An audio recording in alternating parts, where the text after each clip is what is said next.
Hello நண்பர்களே, welcome to mix media. இன்றைக்கி நம்ம ஓணம் சீரீஸ் எபிசோட் 2. நம்ம இன்றைக்கி ஓணமோட ரொம்ப ஸ்பெஷலான ஸ்வீட் அடை பிரதமன் எப்படி செய்யலாங்கிறத பார்க்கலாம். ரொம்ப ஸ்பெஷலான இந்த பால் அடை பிரதமன் ரொம்ப சிம்பிள். அந்த அடையை நம்ம வீட்லேயே செஞ்சுட்டு அதுக்கப்புறமா நம்ம பிரதமன் பண்ண போகிறோம். அந்த அடை எப்படி செய்யலாங்கிறத பார்க்கலாம். வாங்க வீடியோக்குள்ளே போகலாம். ஃபர்ஸ்ட் நம்ம ஒரு பவுல் எடுத்துக்கலாம். 2 ஸ்பூன் அரிசி மாவு எடுத்துக்க போகிறோம். நமக்கு குவான்டிட்டி கம்மியாக வேணும் அப்படின்றதுனால 2 ஸ்பூன் எடுத்துருக்கோம். இதுக்கே நமக்கு நிறையவே வரும். அதனால் தேவையான அளவு நீங்கள் ஆட் பண்ணிக்கோங்க. 1/2 கிளாஸ் ஆஃப் வாட்டர் ஆட் பண்ணோம்னா இந்த குவான்டிட்டிக்கு சரியாக இருக்கும். அடுத்ததாக கொஞ்சமாக சால்ட் ஆட் பண்ணிக்கலாம். ஒரு பிஞ்ச் ஆட் பண்ணோம்னா பர்ஃபெக்டாக இருக்கும். இப்போது இது எல்லாமே நல்லா மிக்ஸ் பண்ணிவிட்டு கூடவே ஒரு ஸ்பூன் கீ ஆட் பண்ணிக்கலாம். இந்த கீ நம்மளுடைய அடை நல்லா சாஃப்டாக இருக்கிறதுக்கு ஹெல்ப்ஃபுல்லாக இருக்கும். இப்போ இது எல்லாமே நல்லா நம்ம மிக்ஸ் பண்ணி கொடுத்துடலாம். இதனுடைய கன்சிஸ்டன்சி ரொம்ப போரிங் கன்சிஸ்டன்சியாக இருக்கக்கூடாது. இட்லி மாவு மாதிரி கொஞ்சம் திக்கான கன்சிஸ்டன்சியில் இருக்கணும். அப்போ தான் நம்ம அடை செஞ்சதுக்கப்புறமா நமக்கு அந்த நல்ல ஒரு கன்சிஸ்டன்சி அண்ட் திக்னஸோடு இருக்கும். லம்ஸ் ஃபார்ம் ஆகாமல் நல்லா மிக்ஸ் பண்ணிவிட்டு அதுக்கப்புறமா நம்ம இதை ரெடி பண்ணிக்க போகிறோம். இந்த கன்சிஸ்டன்சியில் இருக்கணும். இப்போது இந்த அடை செய்யறதுக்காக நம்ம ஒரு வாழை இலை எடுத்துக்கலாம். இந்த வாழை இலையில் ஜஸ்ட்டு நம்ம ஸ்ப்ரெட் பண்ணி விட போகிறோம். ரொம்ப திக்காக ஊற்றாமல் லைட்டாக நம்ம தின்னாக இருக்கிற மாதிரி இந்த மாவை நம்ம ஸ்ப்ரெட் பண்ணிக்கலாம். ஃபுல்லாக அந்த இலை ஃபுல்லாக நமக்கு ஸ்ப்ரெட் பண்ணி விடணும். இது எல்லாமே நல்லா ஸ்ப்ரெட் பண்ணி விட்டுட்டு இந்த இலையை நம்ம ரோல் பண்ணிவிட்டு ஒரு ரோப் போட்டு கட்டிக்கலாம்.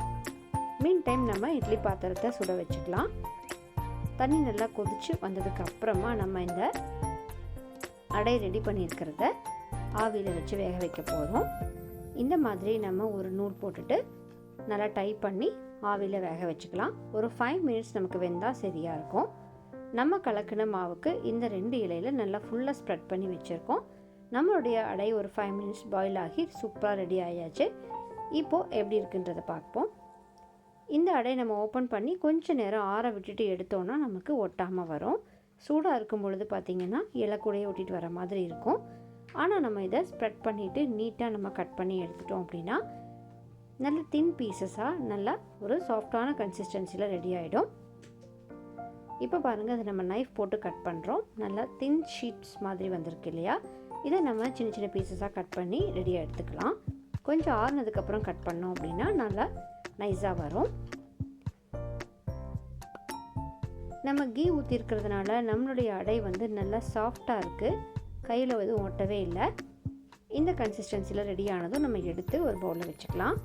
அடுத்ததான் நம்மளுடைய பிரதமன் செய்யறதுக்காக தேங்காய் பால் ரெடி பண்ணிக்க போகிறோம். அரை மூடி தேங்காய் ஆட் பண்ணிவிட்டு ஒரு ஏலக்காய் ஆட் பண்ணி நல்லா திக்காக பால் எடுத்துக்கலாம்.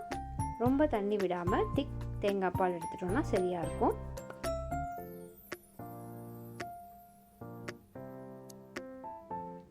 நம்ம தேங்காய் பால் எடுக்கும்போது ஜாஸ்தி வாட்டர் ஆட் பண்ண வேண்டாம்.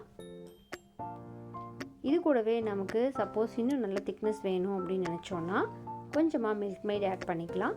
நான் இன்றைக்கி மில்க் மெய்ட் எதுவும் ஆட் பண்ணலை. தேங்காய் பாலோடைய ஃப்ளேவர்லேயே இருக்கட்டும்ன்றதுனால வேறு எந்த மில்க் மெய்டோ இல்லை மில்க்கோ ஆட் பண்ணாமல் ஒன்லி கோகனட் மில்கில் செஞ்சுருக்கேன். மெயின் டைம் நம்ம வெல்லம் ஊற்றி கொஞ்சமாக பாகு ரெடி பண்ணிக்கலாம். நமக்கு ஜென்ரலாகவே அடையில் மைல்டு ஸ்வீட்னஸ் இருக்கும். அதோடு இல்லாமல் தேங்காய் பால்லையும் அந்த ஸ்வீட்னஸ் இருக்கும். அதனால் ஜாஸ்தி ஸ்வீட் ஆட் பண்ணாமல் கொஞ்சமாக வெல்லம் ஆட் பண்ணியிருக்கேன். உங்களுக்கு சுகர் பிடிக்கும்னு நினச்சிங்கன்னா வெல்லம்க்கு பதிலாக சுகர் ஆட் பண்ணியும் இந்த பிரதமன் செய்யலாம். இப்போது நம்ம வெல்லம் ரெடி பண்ணி ஓரத்தில் வச்சாச்சு. அடுத்ததாக ஒரு சாஸ்பேனில் தேங்காய் பால் ஆட் பண்ணிவிட்டு நம்ம ரெடியாக பாயில் பண்ணி வச்சுருக்கோம் இல்லையா இந்த அடை, அது எல்லாத்தையுமே இங்கே ஆட் பண்ணிக்கலாம். ஆட் பண்ணிவிட்டு ஒரு 5 மினிட்ஸ் மட்டும் நமக்கு கொதிச்சா போதும். தேங்காய் பால் ரொம்ப நேரம் கொதிக்கக்கூடாது, இல்லைன்னா திரிஞ்சிடும்.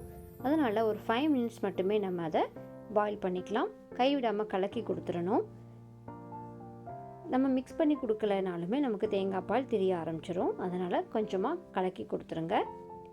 ஓரளவு நமக்கு ஒரு 5 மினிட்ஸில் நல்லாவே கொதிச்சு வந்தாச்சு. இந்த ஸ்டேஜில் நம்ம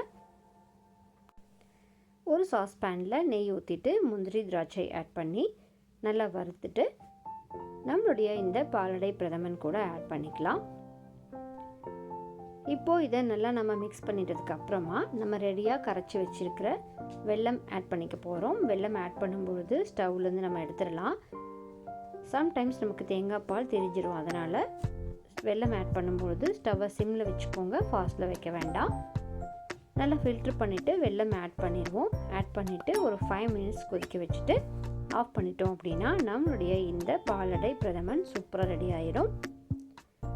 தேங்காய் பால் ஃப்ளேவரோட இந்த கேரளா ஸ்டைல் பாலடை பிரதமன் ரொம்ப ரொம்ப சூப்பராக அண்ட் அடை எல்லாமே நல்லா சாஃப்டாக பாயில் ஆகிட்டு டேஸ்ட் சூப்பராக வந்திருக்கு.